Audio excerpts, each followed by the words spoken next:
Et si l'homme qui vous avait promis monts et merveilles vous rejetait pour quelque chose que vous ne pouviez pas changer? Si on vous a déjà dit que vous étiez trop, cette histoire est pour vous.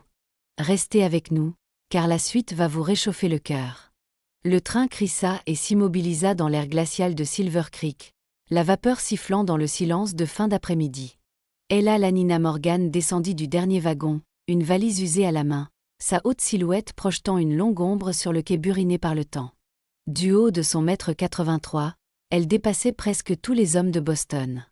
Un trait qui lui avait valu des années de regards en coin et de commentaires chuchotés.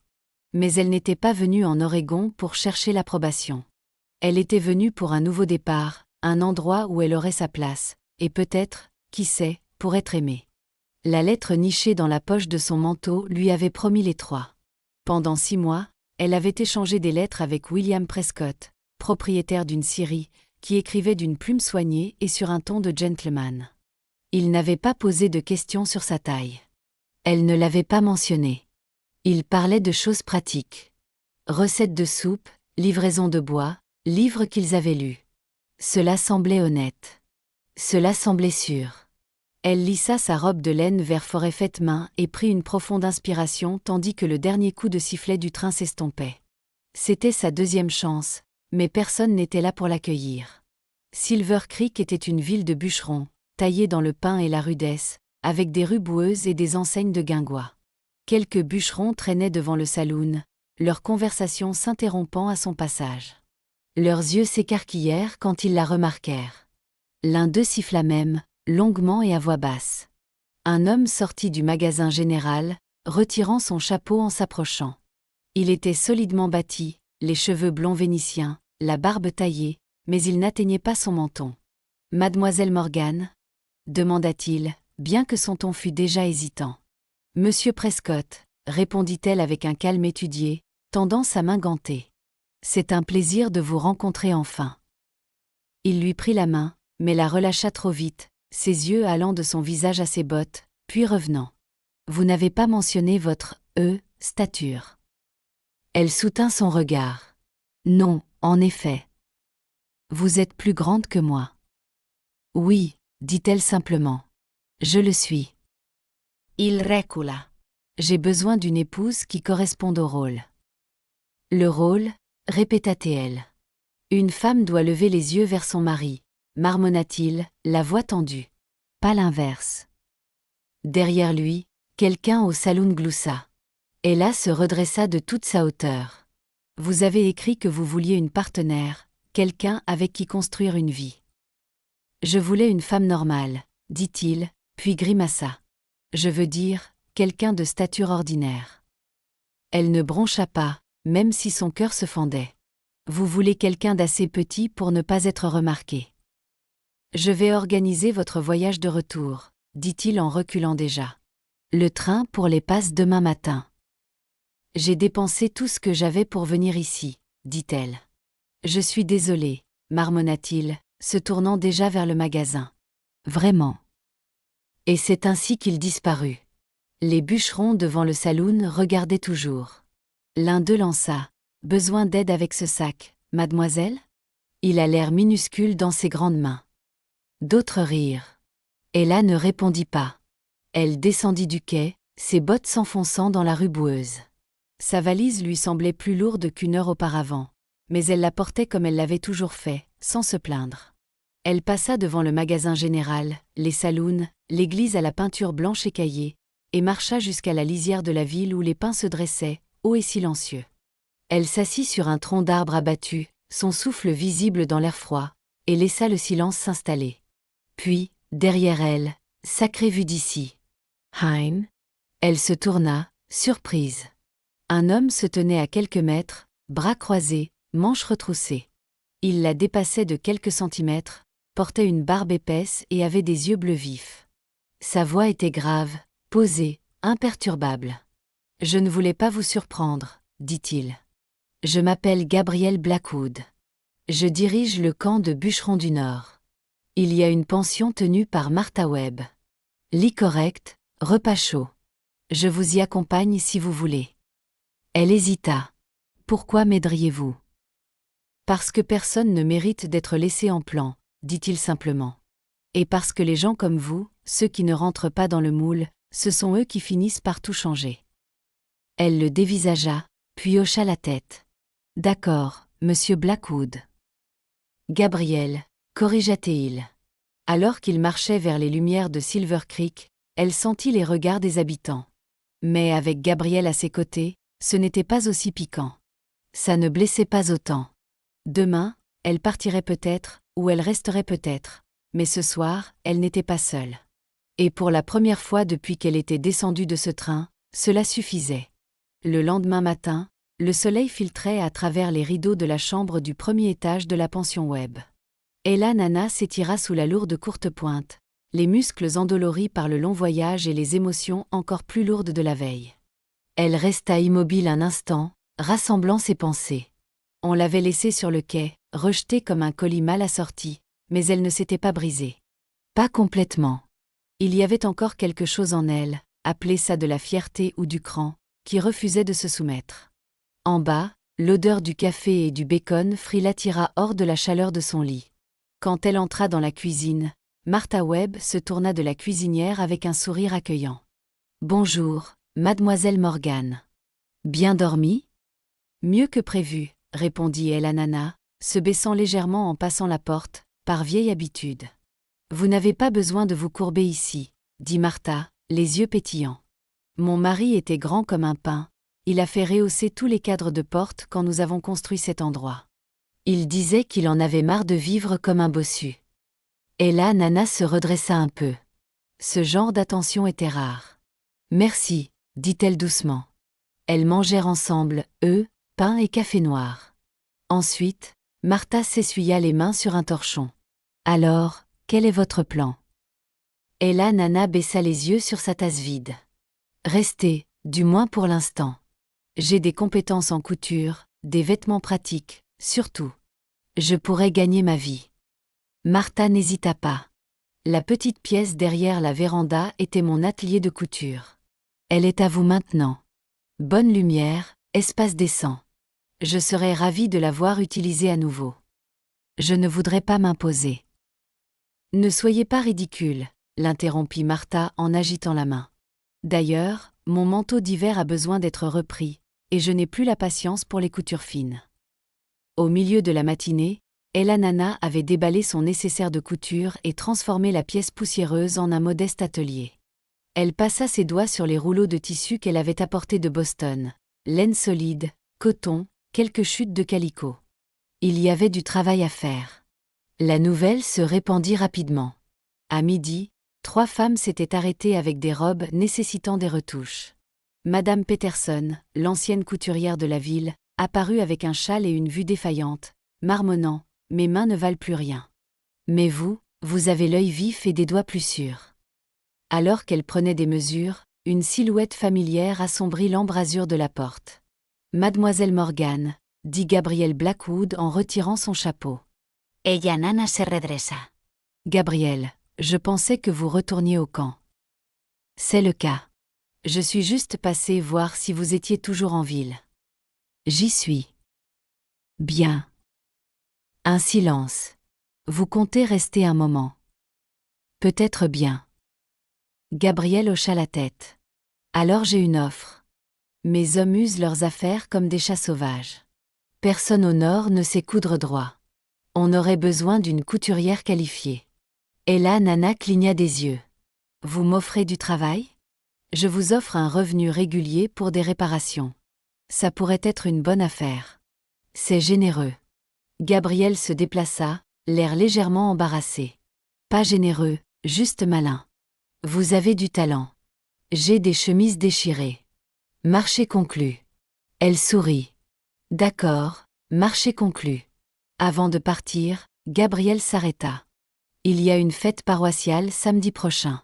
Toute la ville y sera. Bon endroit pour rencontrer des gens. Peut-être prendre quelques commandes. Vous y allez ? Ce n'est généralement pas mon truc, dit-il. Mais peut-être cette fois. » Ella Nana le regarda s'éloigner, grand, solide et silencieux comme un arbre. Les jours suivants passèrent dans un tourbillon de tissus et de fils. Des femmes apportaient des robes usées. Des hommes déposaient des chemises aux coutures éclatées. Et des mères arrivaient avec des salopettes déchirées serrées dans des mains fatiguées. Et Nana travaillait avec un rythme dont elle ne savait pas qu'il lui avait manqué.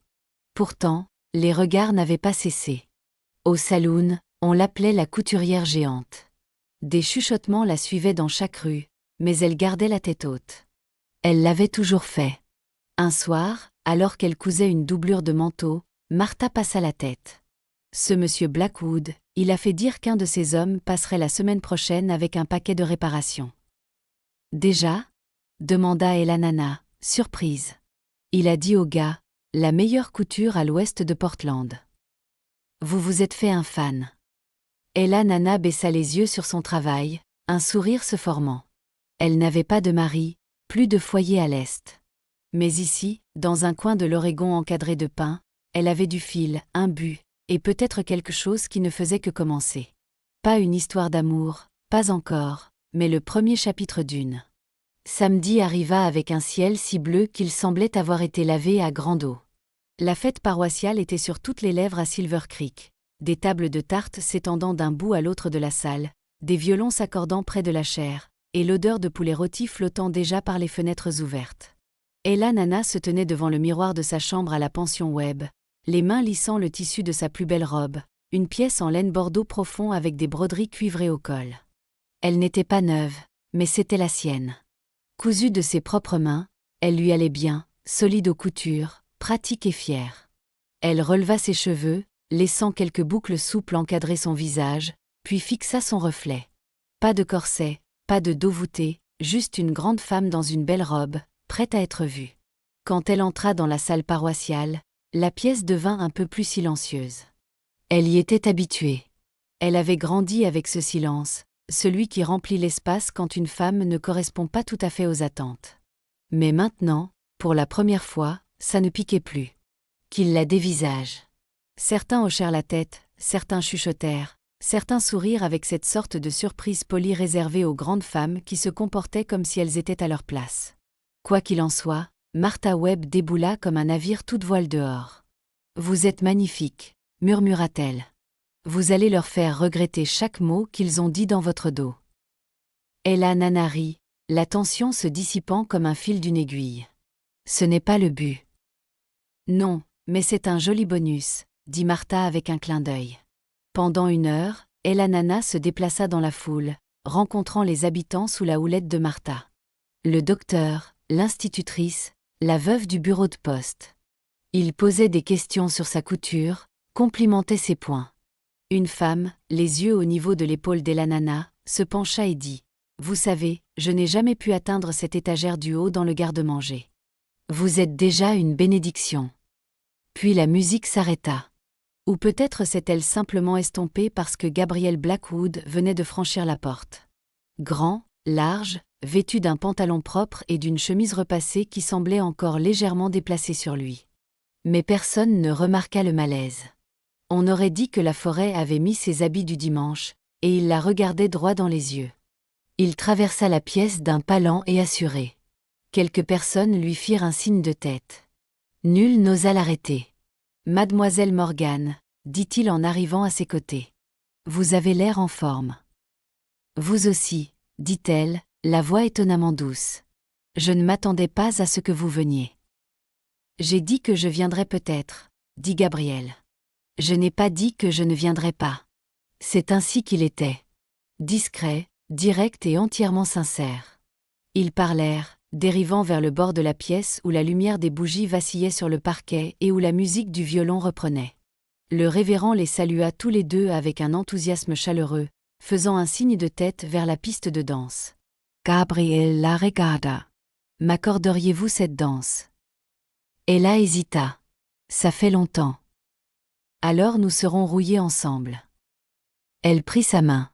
Elle tenait bien. Ils bougèrent lentement au début, trouvant un rythme. Pour une fois, elle n'avait pas à baisser les yeux. Leurs regards étaient au même niveau.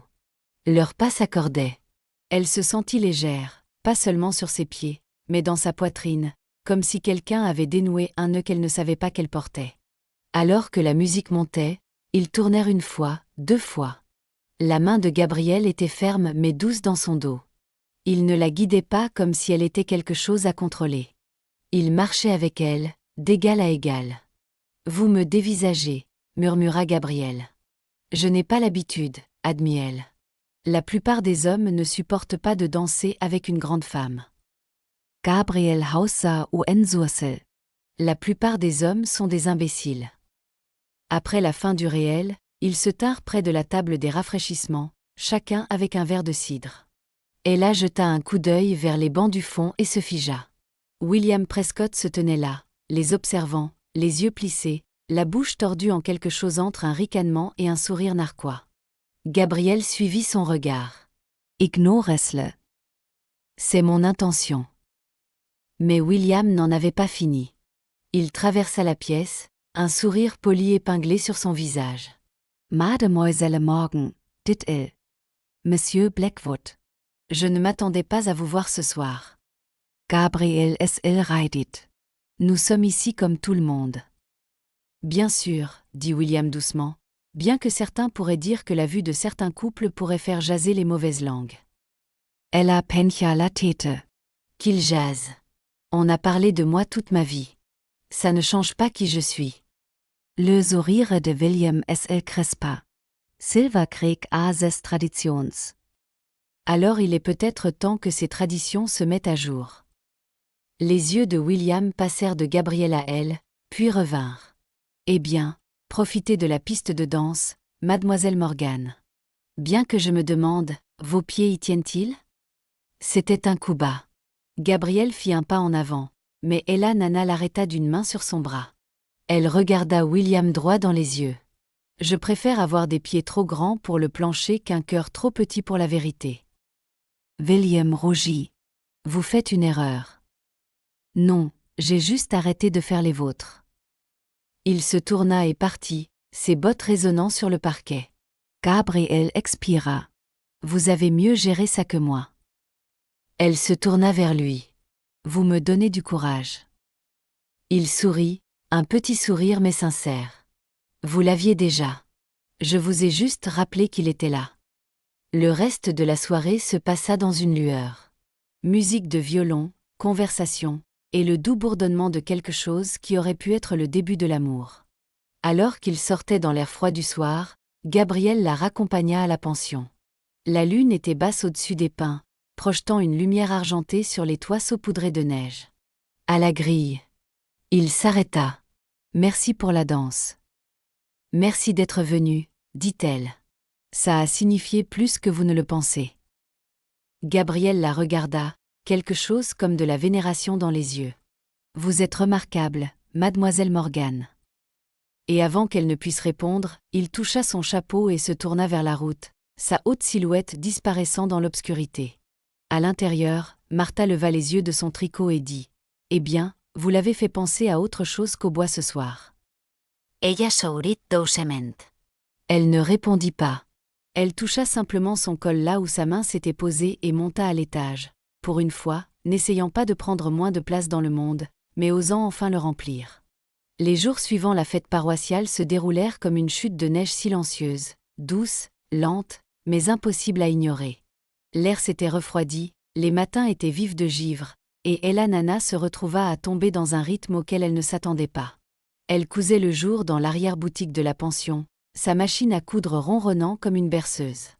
Les commandes arrivaient plus vite qu'elle ne pouvait les honorer. Des réparations pour les bûcherons, des retouches de robes pour la femme du pasteur, un manteau sur mesure pour le commis du magasin général qui rougissait chaque fois qu'il lui remettait un nouveau vêtement. Elle fit même des rideaux pour l'école, des rideaux de laine robuste qui retenaient mieux la chaleur que la fine dentelle qui y pendait auparavant. Mais ce n'était pas seulement le travail qui remplissait son temps.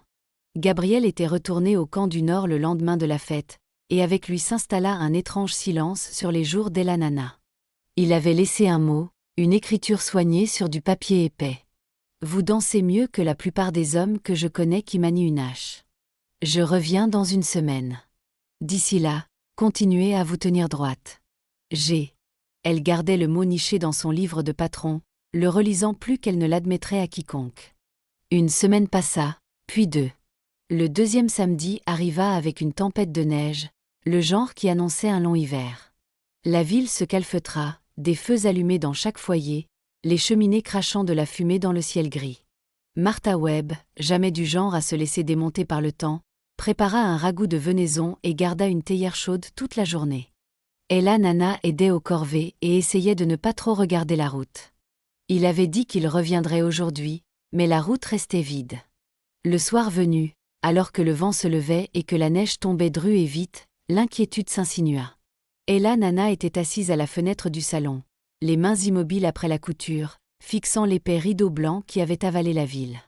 Puis on frappa. 3 coups secs à la porte d'entrée. Martha ouvrit, découvrant un jeune homme, un des bûcherons de Gabriel. Son visage était rouge de froid, la neige incrustée dans ses bottes et ses manches. « Mademoiselle Morgan ?» demanda-t-il, les yeux parcourant la pièce jusqu'à la trouver. « Oui », dit-elle en se levant déjà. « C'est monsieur Blackwood. Il y a eu un accident. » Les mots la frappèrent comme une rafale de vent en pleine poitrine. « Il est vivant », ajouta rapidement le bûcheron, mais salement amoché. Une coulée d'arbres l'a surpris, lui et son cheval, sur Raven Ridge. Il a sorti les autres hommes, mais il n'a pas réussi à se dégager lui-même. Martha attrapait déjà sa trousse médicale. Ella Nana ne posa pas de questions. Elle enfila simplement ses bottes, son manteau, son écharpe. Ses mains tremblaient, mais pas sa voix. Où est-il ? Chez le docteur Phillips. Ils n'ont pas osé l'emmener plus loin que la ville. La neige arrivait aux genoux par endroits, s'accumulant contre les bâtiments, obstruant la route. Mais elle se fraya un chemin, le cœur battant contre ses côtes comme un tambour. À l'intérieur de la maison du docteur, la chaleur était écrasante. 4 bûcherons se serraient près du feu, les visages pâles et tirés. L'odeur de pain, de sueur, de sang et d'antiseptique emplissait l'air. « Il vous demande », dit doucement Marie Simmons, apparaissant à ses côtés. Elle portait un tablier taché de sang, l'expression tendue, mais pas méchante. « Vous pouvez entrer, mais juste un instant. » Ella Nana hocha la tête et entra dans la pièce du fond. Gabriel gisait sur un lit de camp à peine assez grand pour lui, des bandages serrés autour du torse et de la tête. Sa jambe droite était éclissée et surélevée. La couverture de laine était tachée au niveau du genou. Mais ses yeux étaient toujours ceux de Gabriel, féroces, concentrés, et même maintenant pleins de cette impossible constance. « Vous êtes venu » râla-t-il. « Bien sûr que je suis venu » murmura-t-elle, s'asseyant à côté de lui et prenant sa main. « Ce n'est pas aussi grave que ça en a l'air » tenta-t-il de plaisanter, mais il grimaça en prononçant les mots.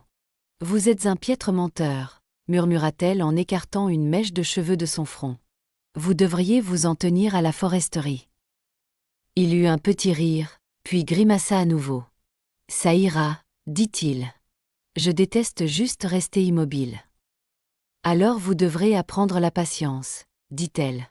Heureusement, je suis très douée pour l'enseigner. Un long silence passa. Le feu crépitait dans l'âtre. Dehors, la tempête hurlait. J'ai pensé à vous, dit soudain Gabriel. Tous les jours. La gorge d'ella Nana s'aserra. J'ai pensé à vous aussi, murmura-t-elle. La porte s'ouvrit doucement et le docteur Phillips entra. Ça suffit pour l'instant. Mademoiselle Morgan. Il a besoin de dormir. Les doigts de Gabriel s'accrochèrent aux siens alors qu'elle se levait.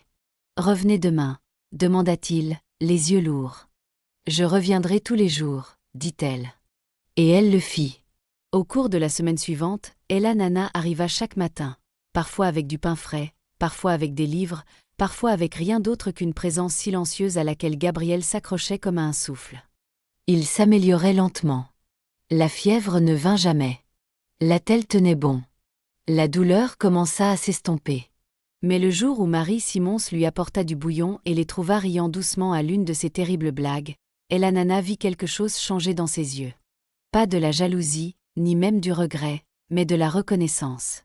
Marie voyait ce qu'il construisait. Et bien qu'elle n'ait pas dit un mot, Ella Nana comprit. Cela allait devenir plus difficile avant de devenir plus facile. Car Silver Creek adorait les ragots. Et tout le monde ne voulait pas voir la grande femme et le contremaître balafré trouver quelque chose qui ressemblait au bonheur. Mais Gabriel guérissait, et elle serait là chaque jour, se tenant droite à ses côtés, même lorsque la tempête reviendrait. À la fin de la 2e semaine, Gabriel pouvait s'asseoir plus longtemps, bien qu'il grimaçât encore chaque fois que la douleur le prenait par surprise. Les ecchymoses sur ses côtes s'étaient estompées en jaune. La coupure au-dessus de son sourcil cicatrisait proprement, et le docteur Phillips semblait prudemment optimiste. Ella, Nana n'avait pas manqué un seul jour.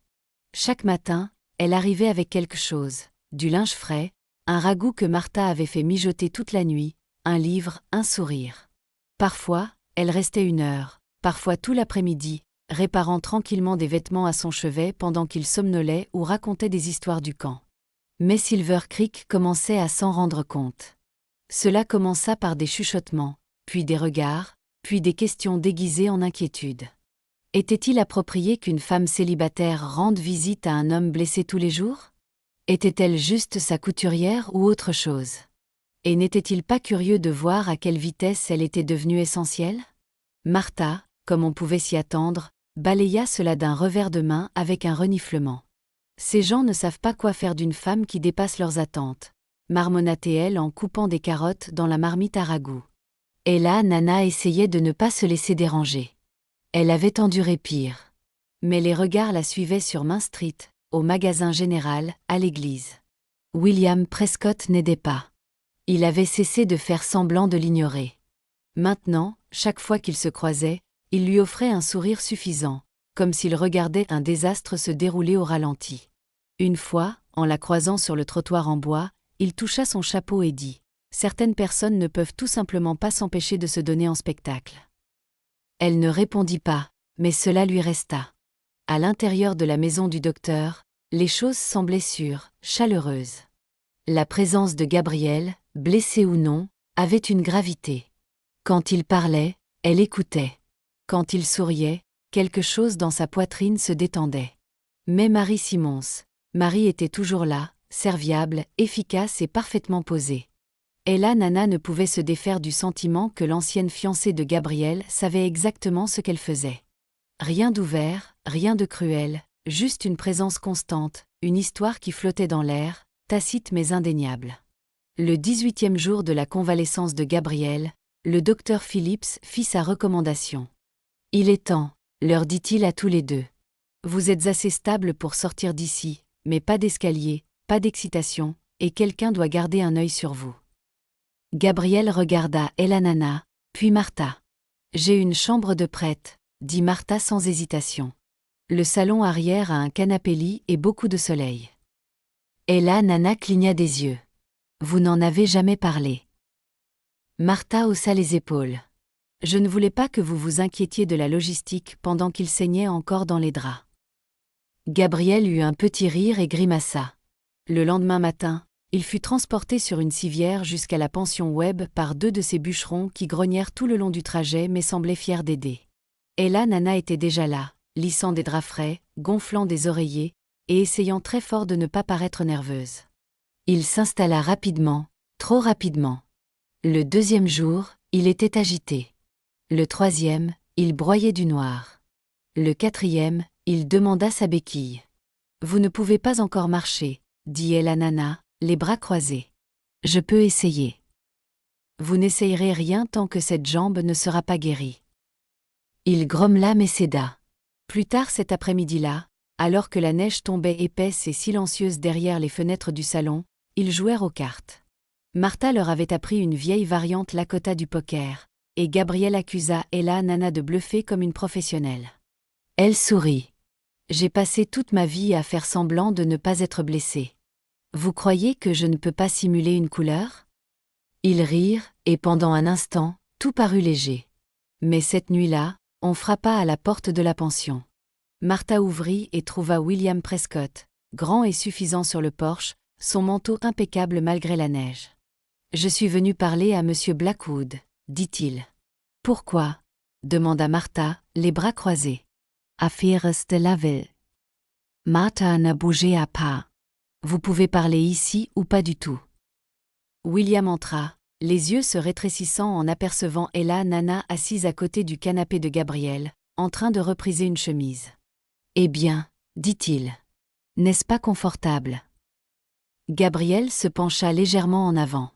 Dites ce que vous êtes venu dire. Le vote de la commission des chemins de fer a lieu dans 4 jours, dit William doucement. Vous avez manqué toutes les réunions, toutes les ébauches. Certains pourraient dire que vous avez renoncé à votre mot à dire en la matière. La mâchoire de Gabriel S.L. Serra. J'y serai. Dans votre état. J'y serai, répéta-t-il. Les yeux de William se posèrent sur Ella Nana. Bien sûr que vous y serez. Ne sous-estimez jamais le pouvoir de l'inspiration. Ella Nana se leva lentement, grande et impassible. Attention, monsieur Prescott, dit-elle froidement. Vous confondez encore gentillesse et faiblesse. Il se tourna sans répondre, claquant la porte en sortant. Gabriel expira et se pencha en arrière contre les oreillers. Il va tenter quelque chose. Je sais. Nous avons besoin d'un plan. Vous avez besoin de vous reposer. Il la regarda. Vraiment. La regarda. Et quelque chose changea dans ses yeux. Vous n'avez pas peur, n'est-ce pas? Non, dit-elle doucement. Plus maintenant. La neige recouvrait tous les toits de Silver Creek comme une épaisse courte pointe, adoucissant les angles des bâtiments, mais pas la tension qui parcourait la ville. Tout le monde était au courant du vote, du terrain, de la blessure de Gabriel Blackwood, et de plus en plus, d'Ella Morgan. Les chuchotements avaient changé. Elle n'était plus seulement la grande femme rejetée par Prescott. Maintenant, elle était la femme aux côtés de Blackwood. Et selon à qui vous demandiez, c'était soit un signe de bravoure, soit de folie. Jeudi arriva vite. Gabriel insista pour assister à la réunion du conseil. Au diable la blessure. Ella Nana ne discuta pas. Elle s'assura simplement que sa béquille était stable, son manteau chaud, et que les 4 bûcherons qui l'escortaient savaient empêcher quiconque de se mettre en travers de son chemin. La mairie était bondée. On ne tenait que debout. William Prescott se tenait avec assurance à l'avant, flanqué de cartes et de graphiques. Il portait son plus beau costume. Son sourire n'atteignait pas ses yeux. « Je vous souhaite à tous la bienvenue, dit-il, à un vote qui façonnera l'avenir de Silver Creek. » Gabriel fut amené à l'avant dans un fauteuil modifié, sa jambe blessée étendue. Il avait l'air pâle, mais sa voix était forte quand il prit enfin la parole. « Vous me connaissez tous, » commença-t-il. « Vous m'avez vu transporter du bois, sortir des hommes d'accident, combattre des incendies et enterrer des amis. Je ne porte pas de costume chic ni ne sais flatter, mais je connais la terre, et je sais quand on la brade pour trop peu de gains. » Il désigna la carte du tracé proposé pour le chemin de fer du Nord, coupant droit à travers la forêt ancienne. Ils prendront les arbres, raseront la crête, et quand ils auront fini, ils partiront. Que nous restera-t-il? Des murmures parcoururent la foule. Plusieurs membres du conseil échangèrent des regards. Ella Nana se leva, les têtes se tournerent. Elle dépassait tout le monde dans la pièce, pas seulement physiquement, mais en présence. Je suis venue ici en étrangère, commença-t-elle, la voix claire. On m'a rejetée avant même que je puisse défaire ma valise. Mais je suis restée, parce que certaines choses valent la peine de se tenir droite. Elle regarda Gabriel, puis de nouveau la foule. Cette ville n'a pas besoin d'argent facile. Elle a besoin de vision, de durabilité, d'intégrité. Vous avez ici un homme qui a saigné pour cette communauté, qui comprend l'équilibre entre la forêt et l'avenir. Si vous lui tournez le dos, vous ne coupez pas seulement des arbres. Vous abattez ce qui maintient cet endroit uni. Le silence suivit, puis des murmures, des hochements de tête, quelques acclamations. William s'avança, calme mais glacial. « N'oublions pas, dit-il, que les personnes qui s'opposent à ce vote ne sont pas natives de Silver Creek. Elles ne représentent pas notre histoire. » Gabriel se redressa. « Vous avez raison, dit-il. Je ne suis pas d'ici. J'ai choisi d'être ici et j'y suis resté pendant 10 hivers, 10 étés, 10 ans à construire quelque chose de réel. Pouvez-vous en dire autant, Prescott? » Le juge porteur frappa de son maillet. « Assez. Nous allons voter. » Le conseil se réunit dans la pièce voisine. La foule bourdon night. Le cœur d'Ella Nana battait la chamade. Quand ils revinrent, le juge porteur s'éclaircit la gorge. Par un vote de 3 contre 2, le conseil a décidé de s'opposer à l'expansion nord. La route sud sera poursuivie. La salle explosa, certains en protestation, la plupart en soulagement. Gabriel ferma les yeux, respirant profondément. Ella, Nana Louise, serra le Paula. Ils avaient gagné. Mais ce n'était pas seulement la terre qui avait été défendue. C'était la vérité de leurs valeurs. La semaine suivante, Gabriel s'installa de façon permanente à la pension Webb pendant sa guérison. L'attitude de la ville changea lentement, doucement, comme le gel fondant au printemps. Les femmes apportaient à Ella Nana du tissu et des tartes. Les enfants lui faisaient signe quand elle passait.